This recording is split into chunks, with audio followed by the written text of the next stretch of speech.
भारत में बहुत से विश्वविद्यालय हैं, जो अपनी ख्याति को दर्शाते हैं। सब विश्वविद्यालय में अपनी अलग ही प्रसिद्धि है, लेकिन इन सब में सबसे पुरानी है नालंदा विश्वविद्यालय, जो कि भारत का सबसे प्राचीन विश्वविद्यालय है। यह दुनिया की सबसे पुरानी यूनिवर्सिटियों में से एक है। इसकी स्थापना 485 में हुई थी। नालंदा यूनिवर्सिटी प्राचीन भारत में उच्च शिक्षा का सर्वाधिक महत्वपूर्ण और विख्यात केंद्र थी। पटना से 90 किलोमीटर दूर और बिहार शरीफ से करीब 12 किलोमीटर दक्षिण में विश्व प्रसिद्ध प्राचीन बौद्ध विश्वविद्यालय नालंदा के खंडहर स्थित है। आज हम आपको इससे जुड़े कुछ तथ्यों के बारे में बताएंगे। तो आइए जानते हैं नालंदा विश्वविद्यालय के बारे में।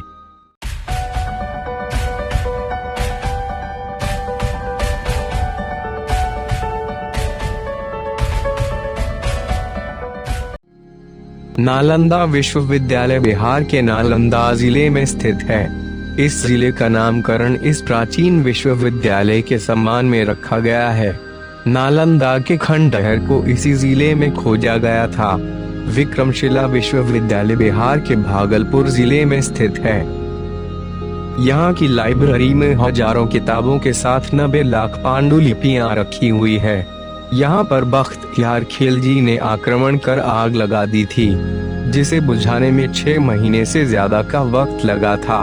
तक्षशिला के बाद नालंदा को दुनिया की दूसरी सबसे प्राचीन यूनिवर्सिटी माना जाता है। ये 800 साल तक अस्तित्व में रही। यहाँ पर विद्यार्थियों का चुनाव मेरिट के आधार पर होता था और निःशुल्क शिक्षा दी जाती थी। इसके साथ उनका रहना और खाना भी पूरी तरह निःशुल्क था। नालंदा विश्वविद्यालय उस समय का एक अकेला अंतर्राष्ट्रीय विश्वविद्यालय था। इसका निर्माण नरसिंह देव ने 6वीं शताब्दी ईसा पूर्व में किया था। नालंदा विश्वविद्यालय के 10 मंदिर, ध्यान केंद्र और दुनिया के सबसे बड़े पुस्तकालय को 3 भवन में विभाजित किया गया था। इन भवनों में धार्मिक पांडुलिपियां, साहित्य, ज्योतिष, दर्शन, विज्ञान, युद्ध, इतिहास, अर्थशास्त्र, कानून, भूविज्ञान, गणित, वास्तुकला, धातु विज्ञान, भाषा विज्ञान, खगोल विज्ञान, चिकित्सा और कई और अधिक पुस्तकों का विशाल संग्रह था। चीनी यात्री ह्वेन त्सांग ने प्राचीन काल में भारत का दौरा किया था और नालंदा विश्वविद्यालय में अध्ययन किया और पुस्तकालय में विषयों की विस्तृत श्रृंखला पर कई पुस्तकों के संग्रह को देखकर चकित रह गया था। इस यूनिवर्सिटी में 10,000 से ज्यादा विद्यार्थी और 2,700 से ज्यादा अध्यापक थे। इसमें सिर्फ भारत ही नहीं बल्कि कोरिया, जापान, चीन, Tibet, Indonesia, Iran, Greece, Mongolia समेत कई दूसरे देशों के विद्यार्थी भी पढ़ाई के लिए आते थे। नालंदा विश्वविद्यालय की स्थापना 5वीं शताब्दी में गुप्त वंश के शासक सम्राट कुमार गुप्त ने की थी। नालंदा में ऐसी कई मुद्राएं भी मिली है, जिससे इस बात की पुष्टि भी होती है। विश्वविद्यालय में धर्मगुंज नाम की लाइब्रेरी थी। इसका मतलब सत्य का पर्वत था। लाइब्रेरी के 9 मंजिलों में 3 भाग थे, जिनके नाम रत्नरंजक, रत्नोदधि और रत्न सागर थे। नालंदा विश्वविद्यालय के पुस्तकालय की ताकत और विशालता को इस तथ्य से आसानी से समझ सकते हैं कि आक्रमणकारियों द्वारा इसे पूरी तरह से जलाने में कई महीनों का समय लगा और जलती हुई अमूल्य पुस्तकों का धुआं और लगभग 9 मिलियन पांडुलिपियां कई दिनों तक वहां रहीं और धुएं के साथ मानव जाति ने जो भी ज्ञान एकत्र किया और संग्रहित किया वह सभी आग में जल गया।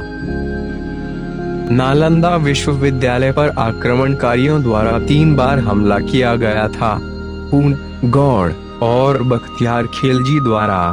स्कंदगुप्त के शासनकाल के दौरान पूर्ण पहले व्यक्ति थे जिन्होंने मेहर कुल्ला के तहत विश्वविद्यालय को नष्ट करने की कोशिश की, लेकिन स्कंद के उत्तराधिकारियों द्वारा बड़ी इमारत और बेहतर संकायों के साथ पुस्तकालय को बहाल और सुधार किया गया था।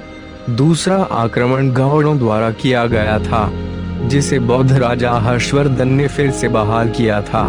खिलजी एक अनपढ़ व्यक्ति था, जिसे कुछ तुर्की शासकों ने अपने सैन्य कौशल के कारण काम पर रखा था। लेकिन तुर्की के नेता बख्तियार खिलजी के नेतृत्व में सेना ने 1193 में सबसे विनाशकारी हमला किया, जिसने बौद्ध धर्म को उखाड़ने की पूरी कोशिश की और हजारों भिक्षुओं को जिंदा जला दिया, और इस प्रकार भारतीयों को अंधकार युग में धकेल दिया गया। लेकिन खिलजी द्वारा की गई कार्यवाही न केवल भारत के लिए बल्कि पूरे विश्व के लिए एक बहुत बड़ी क्षति थी, क्योंकि यह न केवल बौद्ध मत था बल्कि ज्ञान की खोज में दुनिया भर से आए अनगिनत भिक्षुओं का घर था। बख्तियार खिलजी ने देश से ज्ञान, बौद्ध धर्म और आयुर्वेद की जड़ों को नष्ट करने की कोशिश की। नालंदा विश्वविद्यालय का नामकरण भी बहुत रोचक है। नालंदा दरअसल संस्कृत के एक श्लोक से प्रभावित होकर इस विश्वविद्यालय को नामित किया गया है। वह श्लोक है, नालम ददति इति नालंदा। इसका अर्थ है, जो नालम यानी ज्ञान प्रदान करे वही नालंदा है। संस्कृत में कमल के फूल की डंडी को नाल कहा जाता है। कमल के फूल की कल्पना ब्रह्मा की नाभि से निकलने वाले कमल नाल से की गई है, जिस पर विष्णु विराजमान है। यहाँ ब्रह्मा को परम और नाल को ज्ञान का प्रतीक माना गया है।